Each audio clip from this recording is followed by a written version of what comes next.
অবৈধ নির্বাচনের মাধ্যমে তারা দেশ শাসন করেছে, অবৈধভাবে তারা দেশ শাসন করেছে। সেই পরিস্থিতিতে মানুষ বিএনপি বিগত দিনে আমাদের নেতা আগামী রাষ্ট্রনায়ক জনতা তারেক রহমানের নেতৃত্বে বিএনপি সহ দেশের মানুষ আজকে কিন্তু গণতন্ত্র পুনরুদ্ধারের জন্য ভোটাধিকার পুনরুদ্ধার আন্দোলন করেছে।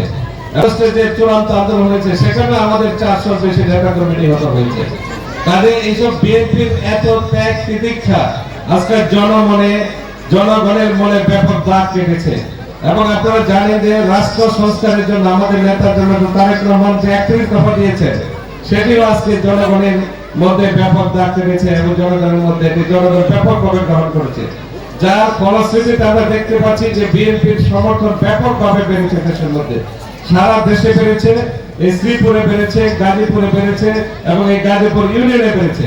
এবং তারই ধারাবাহিকতায় কিন্তু আজকে এই যোগদান আরো যোগদান করবে। আরো একটি যোগদান অনুষ্ঠান আছে আজকে আমাদের 8টার সময়, সেটি ওইটা হলো যে ফকরুদ্দিন টেক্সটাইল মিল আছে যে ওই জায়গাটা, ওইখানে ওইটার সামনে ওইখানেও একটা বড় যোগদান অনুষ্ঠান আছে। আপনারা দেখেছেন যে আমরা এর আগে 5 শতাধিক উপজাতি নেতৃবৃন্দ আমাদের সাথে যোগদান করেছে এবং তারা প্রায় 5 শতাধিক যোগদান করা মানে সকল উপজাতি তারা কিন্তু আমাদের বিএনপির সাথে একাত্মতা পোষণ করেছে। গতকাল আমরা প্রহ্লাদপুরে 450 জন হিন্দু সম্প্রদায়ের নেতৃবৃন্দ তারা আমাদের বিএনপিতে যোগদান করেছে এবং শ্রীপুরের সকল যত হিন্দু সম্প্রদায়ের যে নেতৃবৃন্দ আছেন তারা আমাদের সাথে কাজ করার জন্য আগ্রহ প্রকাশ করেছে। কাজে যে আজকে সারা দেশের মতো শ্রীপুরেও কিন্তু আজকে বিএনপির পক্ষে একটি জোয়ার তৈরি হয়েছে, গণজোয়ার তৈরি হয়েছে।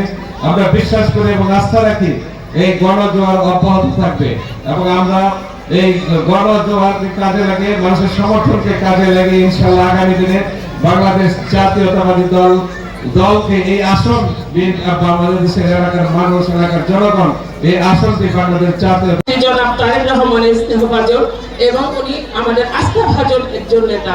তো আমরা আসলে আজকের দিন থেকে এবং আজকে যে 500 জন জয়েন করেছে তারা আরো জয়েন করবে, আরো আসবে, কিন্তু যারা আসল মানুষ, আসল যারা ধানের শীষের মানুষ ছিল তারা কিন্তু সে জায়গায় আছে। তো আসলে আপনারা কি বলেন, আমরা কি সবাই মন প্রাণ ঢেলে দিয়ে যত পরিশ্রম, যত শ্রম, যতটুকু দেওয়া দরকার আমরা কি এই বাচ্চা ভাইয়ের জন্য চেষ্টা করবো না? আমরা কি বলেন, করবো? হ্যাঁ, ধানের শীষে বাচ্চা ভাইকে জয়যুক্ত করার জন্য আমাদের পক্ষ থেকে যত পরিশ্রম, যত শ্রম, যত এফোর্ট আমরা দিব ইনশাআল্লাহ। কারণ আমরা চাই এই গাজীপুর 3 আসনে, এই শ্রীপুরে আমাদের এই এলাকার একজন সন্তান যিনি আমাদের প্রতিনিধি হয়ে আসুক সংসদে, যিনি আমাদের হয়ে লড়াই করবেন, আমাদের প্রতিনিধিত্ব করবেন। ঠিক আছে তো? তো আজকের ইনশাআল্লাহ গাজীপুর ইউনিয়নে যাতে ডাক্তার রফিকুল ইসলাম বাচ্চু পায়, সর্বোচ্চ ভোট পায়, আমরা সেই সর্বাত্মক চেষ্টা করে যাব এই প্রত্যয় ব্যক্ত করছি। এবং যারা বিএনপি নেতৃত্বে আছেন, বিশেষ করে হাসপাতাল কমিটির এনামুল দবির সহ যারা আছেন, আমি তাদেরকে আহ্বান করব যারা আজকে আমাদের সাথে যুক্ত হয়েছে তাদেরকে সাথে নিয়ে সকল হিংসা, বিদ্বেষ সমস্ত কিছু ভুলে গিয়ে বাচ্চু ভাইকে জয় করাতে হবে, বাংলাদেশের সর্বোচ্চ ভোট পাওয়াতে হবে আমাদের। আসলে আমরা আজকে এই প্রতিজ্ঞা করি। এখানে যারা অত্যন্ত সুন্দরভাবে জাফর সকলের নাম বলেছেন, আমি আর নাম না আমরা আসলে চেয়েছিলাম এক, মহান আল্লাহ রাব্বুল আলামিনের ইচ্ছায় চেয়েছি এক, হয়েছে 2। আজকে কিন্তু আসলে আমার আনন্দ গ্রহণ মুহূর্ত। আজকে আমার অত্যন্ত ভালো লাগতেছে। আমাদের গাজীপুরের রাজনীতিতে একটা গ্যাপ ছিল, যা কখনো বলাও গেছে না, শোয়াও গেছে না।